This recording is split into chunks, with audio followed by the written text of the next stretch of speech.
TRENDnet's 2-port USB KVM Switch Kit with audio, model TK-207K, controls 2 computers with 1 set of console controls.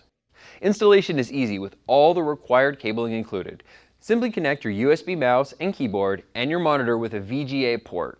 Then connect both of your computers with the included cabling, and you're done. This KVM switch supports HD resolutions of 2048 by 1536 pixels.